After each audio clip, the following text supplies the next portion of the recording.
अमित और सोना की शादी को 2 साल हो चुके थे। आज दोनों अपने अमित के पुराने घर को बेचने के लिए अपने गांव जा रहे थे। दोनों अपनी कार से जा रहे थे। रात काफी हो गई थी। सुनसान रास्ते पर कार में हल्का सा म्यूजिक बजाते हुए कार हवा से बातें करते हुए तेज रफ्तार में चल रही थी। तभी म्यूजिक स्लो करके अमित कहता है, बेबी, तुम्हारे कहने पर मैं इस घर को बेचने के लिए तैयार तो हुआ हूँ, मगर दिल से मेरी इच्छा नहीं है। सोना म्यूजिक को बंद करते हुए, अमित, घर को बेचकर हमारे पास काफी सारे पैसे आ जाएंगे, जिससे हम शहर में नया फ्लैट खरीद सकते हैं। वैसे भी वो घर तो बंद ही पड़ा है और हम तो अब कभी भी वहाँ रहने जाएंगे नहीं, तो बेचना ही ठीक होगा। तुम्हें याद है ना उस दिन इस घर में हमने क्या किया था? ठीक है, जैसा तुम्हें ठीक लगे। लेकिन उस दिन जो कुछ भी हुआ, मुझे आज भी उस बात से डर लगता है। क्या यार, तुमने सारा मूड ही खराब कर दिया। अगर हमने उस दिन वो सब नहीं किया होता तो क्या आज हम ये घर बेचते? और ये सब तो किस्मत का खेल है, ज्यादा मत सोचो। सोना फिर से म्यूजिक को लाउड करके म्यूजिक सुनने लग जाती है और कब उसकी आंख लग जाती है उसे पता ही नहीं चलता। कुछ वक्त बाद अमित कार रोक देता है। ठीक सामने उसका पुराना घर था जो काफी बड़ा था, बिल्कुल एक महल जैसा। अमित सोना को हिलाकर जगाता है। सोना उठ जाती है और कार से बाहर आती है। दोनों कार से बाहर आकर घर को देखने लगते हैं। तभी सोना अमित के पास आ जाती है और उसके बगल में खड़े होकर कहती है, अमित, घर नहीं, ये तो महल है। अगर हमने उस दिन वो कांड नहीं किया होता तो ये महल सा घर हमारा नहीं होता क्या राजा साहब? सोना अमित को भी कुछ बोलने का कहकर उसकी तरफ देखती है और वो देखती है कि अमित का सर धड़ से गायब होता है। ये देखकर वो जोर से चीखती है।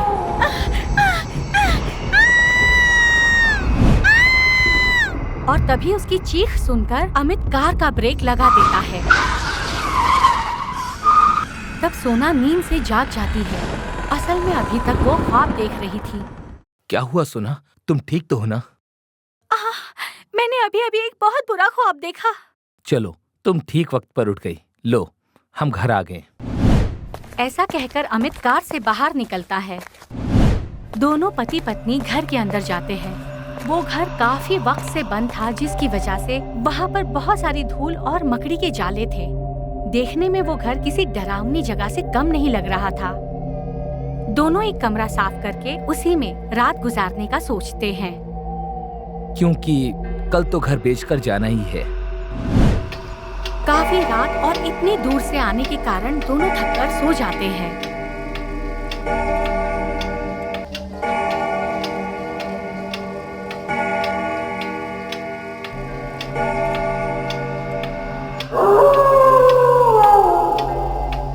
रात के करीब 3 बजे अमित की आंख खुल गई। उसने देखा कि सोना बिस्तर पर नहीं है। वो सोना को देखने के लिए हॉल में चला जाता है। उसने देखा कि किचन की लाइट ऑन है। वो वहाँ जाता है तो देखता है कि सोना कुछ बना रही है। तो वो कहता है, क्या हुआ, इतनी रात को भूख लग गई? सोना कोई जवाब नहीं देती। तो अमित वहाँ से पानी लेकर अपने रूम में वापस आ जाता है और जैसे ही वो रूम में आता है तो देखता है कि सोना बिस्तर पर सो रही है। तो वहाँ किचन में कौन था, ये सोचकर सो रही सोना को उठाता है और बाहर जो भी हुआ उसे सब बताता है।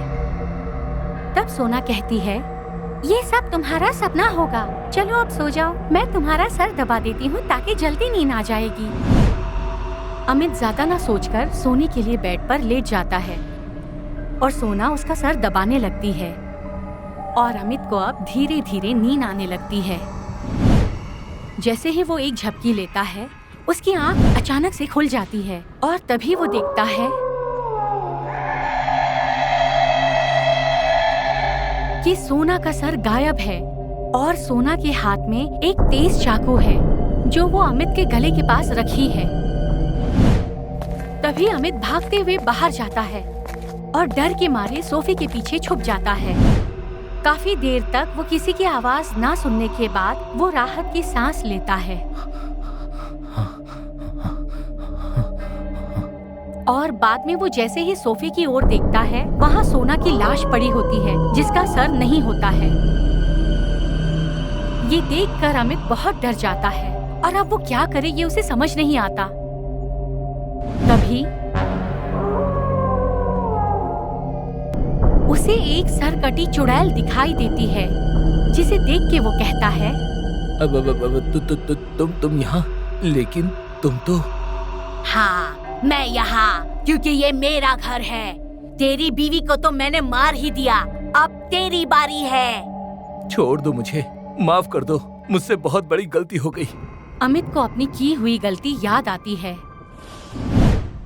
आज से 1 साल पहले अमित अपनी विधवा भाभी के साथ रहता था, लेकिन प्रॉपर्टी की लालच में आकर अमित और सोना ने मिलकर अपनी भाभी रोमा का सर काटकर वो प्रॉपर्टी अपने नाम कर ली थी। तब रोमा चुड़ैल बन चुकी थी। चुड़ैल बनने के बाद वो अपनी मौत का बदला लेने के लिए अमित और सोना का हमेशा इंतजार करती थी। आखिर आज वो दोनों आ ही गए। फिर चुड़ैल को बातों में उलझाकर अमित दरवाजे तक आ जाता है और तुरंत वहाँ से भागकर अपनी कार के पास जाता है। और जैसे ही वो कार के अंदर बैठता है, वो जोर से चीखता है, क्योंकि उसके कार के बगल वाली सीट पर सोना का कटा हुआ सर रखा हुआ था। ये देखकर वो रोता हुआ कार से बाहर निकल जाता है। तभी उसके कंधे पर कोई हाथ रखता है और जैसे ही अमित पीछे मुड़कर देखता है, वहाँ कोई भी नहीं होता है। अमित अब डर के मारे पूरा पसीना पसीना हो चुका था। तभी वो पागलों की तरह घर के पीछे के मैदान में जाकर बैठ जाता है और रोते हुए कहता है, मुझे माफ कर दो, मुझे जाने दो, मैं जीना चाहता हूँ। तभी मिट्टी के अंदर से किसी के हाथ निकलते हैं और तेज धार चाकू से अमित पर वार करते हैं।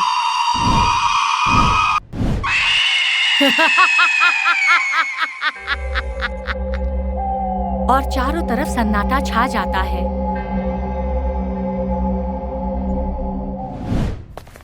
और अगले दिन सुबह वहाँ डीलर आता है। वो वहाँ पर आकर किसी को उस घर में ना देखकर वापस चला जाता है।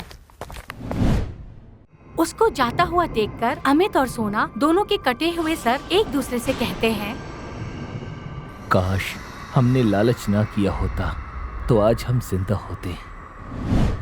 रोमा ने अपना बदला ले लिया, जिस कारण उसे मुक्ति मिल जाती है। मगर अमित और सोना दोनों की मौत के बाद अब वो घर हॉन्टेड हाउस बन चुका था।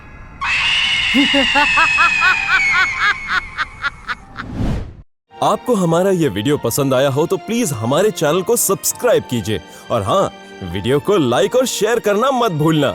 धन्यवाद।